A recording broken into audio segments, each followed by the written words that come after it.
कूटनीति का सिद्धांत है उम्मीदों से भरे रहें लेकिन सतर्कता के साथ। चीन को भारत ने इसी मंत्र से झुकाया।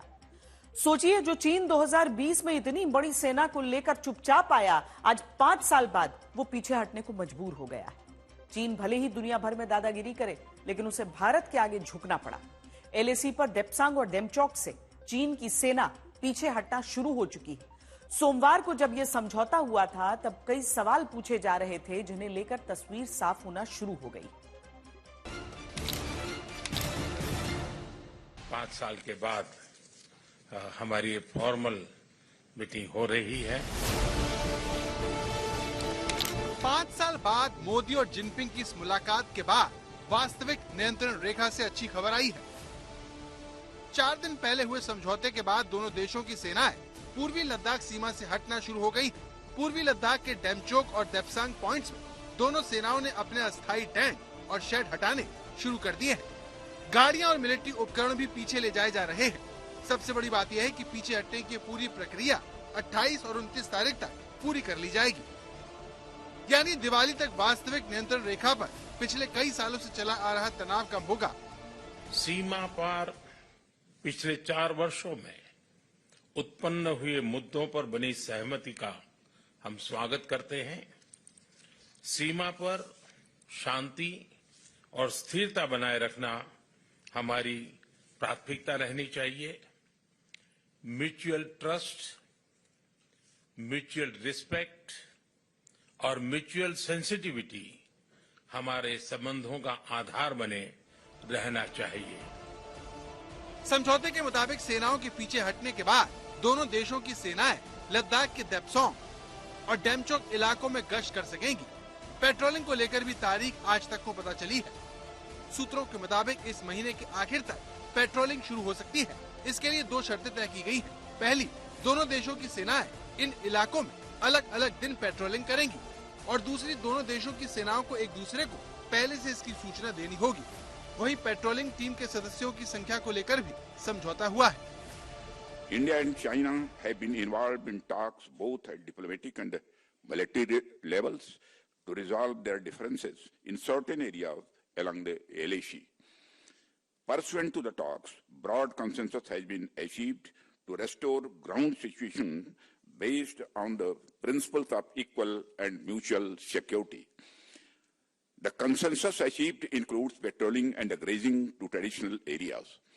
This is the power of engaging in continuous dialogue because sooner or later solutions नहीं है, कोई चिन्हित रेखा नहीं है, बल्कि दोनों देशों के सैनिक उस क्षेत्र तक पेट्रोलिंग करते हैं जिसे वो एलएसी मानते हैं। और इसका सीधा सा मतलब ये हो जाता है कि अब भारत की सेना वहां तक रह पाएगी जो भारत के हिसाब से लाइन ऑफ एक्चुअल कंट्रोल है। अब 2020 में भारत और चीन के सैनिकों के बीच गलवान झड़प हुई। उसके बाद से इस समूचे क्षेत्र में तनाव रहा, टकराव रहा। देप्सांग, जहां का विवाद 2013 में शुरू हो गया था, और डेमचोक, जिसका भी एक ऐतिहासिक विवाद रहा है, वहां पर भी तनाव बना हुआ था। करीब 4 साल बाद 21 अक्टूबर को दोनों देशों के बीच नया पेट्रोलिंग समझौता हुआ। बाकी क्षेत्रों को लेकर तो विवाद दोनों ही देशों के बीच सुलझ चुका था। ये 2 जगह बच गए थे। तो अब देप्सांग के पेट्रोलिंग पॉइंट्स 10, 11, 11A, 12 और 13 और डेमचोक के पेट्रोलिंग पॉइंट्स 14, 15 और 17, जहां को लेकर विवाद था, गतिरोध था, वहां पर मामला सुलझा है भारत और चीन के बीच। अब हम आपको यह भी दिखाते हैं कि कौन कौन सी जगहों पर लाइन ऑफ एक्चुअल कंट्रोल में तनाव था। तो गलवान वो इलाका जहां पर 2020 की वो झड़प हुई। पेंगोंग सो, जिसके अलग अलग फिंगर्स पर किस तरीके से पेट्रोलिंग को लेकर विवाद रहा, ये बातचीत से ये पूरा मामला यहां पर सुलझा। हॉट स्प्रिंग्स, जहां का जो विवाद है वो भी एक बहुत लंबे दौर से गुजरा है। 1962 में भी जब आक्रमण चीन की सेना ने किया था, तो ये पहला वो क्षेत्र था। डेमचोक का हिस्सा हो गया जहां से बहुत इंकर्जन के कई इंसिडेंट सामने आते हैं। और देप्सांग का वो उत्तरी पूर्व इलाका जहां पर विवाद आखिरकार बातचीत से साफ हुआ है। 28-29 अक्टूबर तक जो ये प्रोसेस है, जो ये सिलसिला है सेनाओं का यहां से हटने का, वो पूरा हो जाएगा। पर सवाल यह है कि जो चीन दक्षिण चीन सागर में कृत्रिम द्वीप बनाकर अतिक्रमण करता गया, वो भारत से समझौता करने को आखिर कैसे मजबूर हुआ? भारत माता की जय, भारत माता की जय, भारत माता की जय। 5 साल पहले पूर्वी लद्दाख में घुसपैठ करके चीन को लगा कि वो भारत को झुका लेगा, लेकिन गलवान में भारत के शूरवीर ने उसे दिन में तारे दिखा दिए।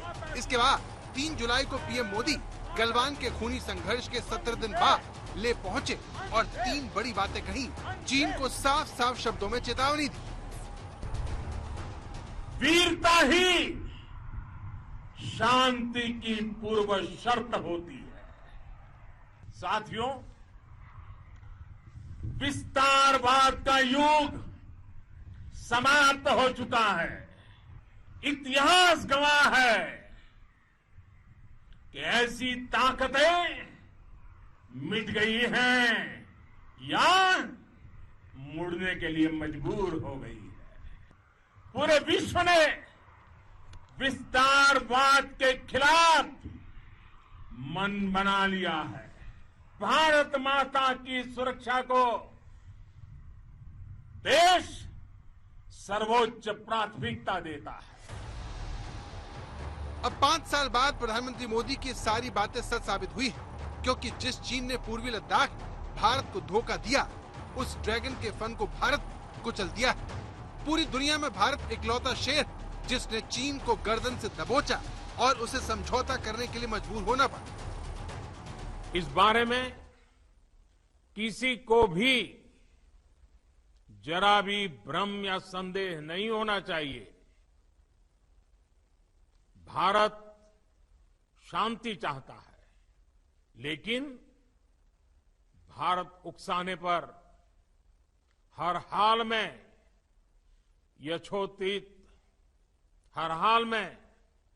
यथोचित जवाब देने में सक्षम है। इस तरह 15 जून 2020 को गलवान में भारतीय जवानों ने शौर्य दिखाया और भारत चीन के सामने डटकर खड़ा हो गया। पिछले 5 सालों में एलएसी पर भारत ने अपनी तैयारियों को और पुख्ता कर चीन को कड़ी टक्कर दी। इस कूटनीतिक रस्साकशी में चीन को भारत के साथ समझौता करने के लिए मजबूर होना पड़ा। इससे साबित होता है कि दृढ़ रहने, मोलभाव की ताकत बनाने और सख्त बातचीत करने से चीन जैसे आक्रामक पड़ोसी को पीछे हटने पर मजबूर किया जा सकता है।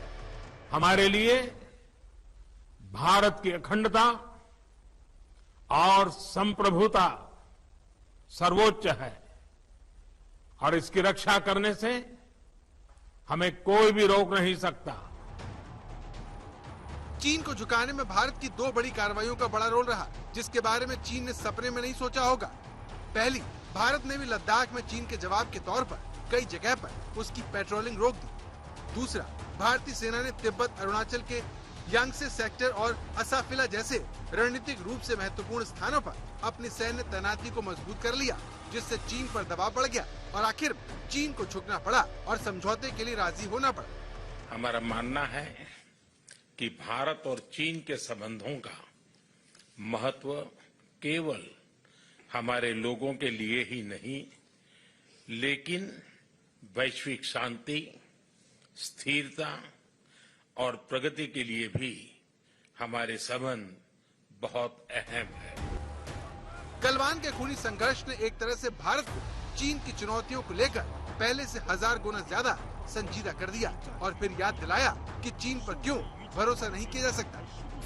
भारत और चीन के बीच साल 1993 में सीमा शांति और सद्भाव समझौते पर हस्ताक्षर हुए थे। इसके 3 साल बाद सैन्य विश्वास निर्माण समझौता हुआ ताकि ये सुनिश्चित किया जा सके कि एक अपरिभाषित और अचिन्हित सीमा को लेकर मतभेद हिंसक टकराव का रूप न ले। लेकिन चीन ने साल 2020 में भारत की सीमाओं पर बड़ी संख्या में सैनिकों को तैनात कर इन समझौतों का उल्लंघन किया। यही वजह है कि भारत इस बार ये तय कर लेना चाहता है कि समझौतों का उल्लंघन चीन न कर पाए।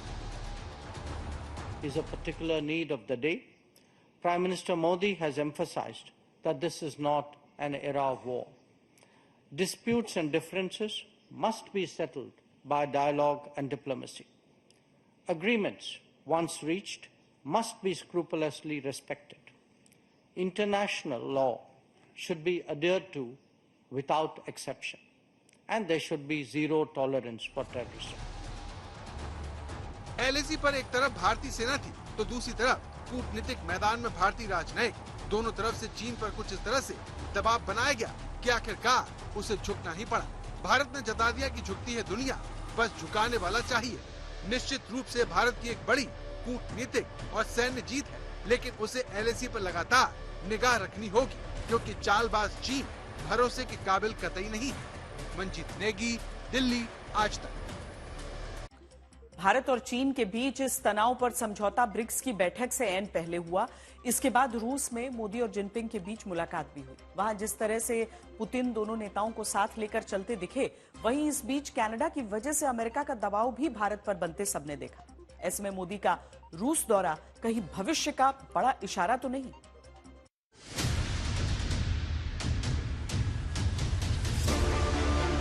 रूसी राष्ट्रपति व्लादिमीर पुतिन, प्रधानमंत्री नरेंद्र मोदी और चीनी राष्ट्रपति शी जिनपिंग की एक तस्वीर पूरे ब्रिक्स समिट के दौरान चर्चा में रही। तस्वीर में पुतिन बीच में है और उनके अगल बगल पीएम मोदी और शी जिनपिंग। इस दौरान पुतिन कैमरे की तरफ मुस्कुराते हुए थम्स अप का इशारा कर रहे हैं। 5 साल बाद ब्रिक्स समिट में मोदी जिनपिंग की मुलाकात हुई। दोनों नेता आखिरी बार साल 2019 में मिले थे, तब शी जिनपिंग भारत के दौरे पर आए थे। ब्रिक्स जैसे मंच पर दो सबसे बड़े आबादी वाले देशों के नेताओं की मुलाकात हुई और रूस ने इसे दुनिया भर में अपनी रणनीतिक सफलता के रूप में दिखाने की कोशिश की। ये तस्वीर उस वक्त बहुत अहम हो जाती है जब आतंकवादी पन्नू को लेकर कनाडा के प्रधानमंत्री दोनों देशों के रिश्तों को खत्म करने में लगे हैं और अमेरिका के सिर पर पन्नू का भूत सवार हो गया है। एक इंटरव्यू में अमेरिकी राजदूत एरिक गारसेटी ने कहा कि अमेरिकी अधिकारी इस मामले में भारत की जांच से संतुष्ट है, लेकिन अमेरिका तभी पूरी तरह संतुष्ट होगा जब जवाबदेही हासिल होगी। उन्होंने कहा कि अमेरिका चाहता है कि दोषियों को जवाबदेह ठहराया जाए, न कि केवल ये आश्वासन कि भविष्य में अपराध दोहराया नहीं जाएगा। गारसेटी ने कहा कि अमेरिका किसी भी तरह से आपराधिक गतिविधि पर समझौता नहीं कर सकता, चाहे वो दुश्मन की तरफ से हो या करीबी दोस्त की तरफ से। इस इंटरव्यू में गारसेटी से पन्नू की हत्या की साजिश के मामले में भारत सरकार के एक पूर्व अधिकारी विकास यादव को लेकर सवाल पूछा गया था। इसी के जवाब में अमेरिकी राजदूत ने कहा कि भारत और अमेरिका के बीच बहुत कुछ दांव पर लगा है, लेकिन बड़ी बात यह है कि एरिक गारसेटी उस आतंकी पन्नू पर खामोश रहे जो अमेरिका में बैठकर भारत को धमकाता है।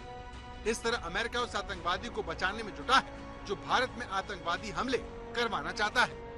अब सवाल ये है कि क्या कनाडा के बहाने अमेरिका भारत पर कहीं कोई दबाव तो नहीं बना रहा? दबाव ये कि वो रूस से करीबी कम करे, क्योंकि जिस रूस को अमेरिका ने यूक्रेन युद्ध के बाद अलग थलग करने के लिए एड़ी चोटी का जोर लगाया, वही पुतिन सफल ब्रिक्स की बैठक आयोजित करके अमेरिकी डॉलर की बादशाहत को अब खत्म करने में जुट गए। ब्रिक्स की कामयाबी को अमेरिका और नेटो देश बचा नहीं पा रहे, लेकिन सोचिए अगर भारत, चीन और रूस एक हो गए या फिर उनमें समझ बढ़ती गई तो फिर दुनिया हिल जाएगी। इसे ऐसे समझिए, दुनिया की 36% आबादी वाले इन तीनों देशों की अर्थव्यवस्थाओं को मिला लिया जाए तो ये दुनिया की जीडीपी का कुल 26% बनता है। 2023 के आंकड़ों के अनुसार चीन $19.37 ट्रिलियन के साथ दुनिया की दूसरी सबसे बड़ी अर्थव्यवस्था है। भारत $3.73 ट्रिलियन के साथ दुनिया की चौथी सबसे बड़ी अर्थव्यवस्था है। इसी तरह रूस की जीडीपी भी $1.88 ट्रिलियन की। रूस की इकोनॉमी बेशक तीनों में छोटी है, मगर तेल, गैस जैसे प्राकृतिक संसाधनों के भंडार के चलते वो काफी शक्तिशाली स्थिति में है। चीन की मैन्युफैक्चरिंग क्षमता, रूस के प्राकृतिक संसाधन और भारत की बढ़ती औद्योगिक क्षमता के साथ ये देश एक शक्तिशाली ग्लोबल मैन्युफैक्चरिंग हब बनने की क्षमता रखते हैं। 2023 में चीन का मैन्युफैक्चरिंग आउटपुट $4.86 ट्रिलियन यानी 404 लाख करोड़ रुपए था, जो उसे दुनिया की फैक्ट्री का तमगा देता है। रूस दुनिया का 30% प्राकृतिक गैस और 12% तेल उत्पादन करता है। मैन्युफैक्चरिंग के लिए वो ऊर्जा का महत्वपूर्ण स्रोत बनकर बड़ी भूमिका निभा सकता है। भारत की औद्योगिक विकास दर 2023 में 7.2% रही और हम बहुत जल्द दुनिया की तीसरी सबसे बड़ी इकोनॉमी बनने जा रहे हैं। वहीं भारत 2032 तक $10 ट्रिलियन की इकोनॉमी बनने की बात कर रहा है। तो क्या इसीलिए पुतिन एशिया को भविष्य बता रहे हैं और क्या इसी रणनीति के तहत चीन ने सुर नरम किए हैं ताकि भारत को साधकर अमेरिका की ताकत को चुनौती दी जा सके?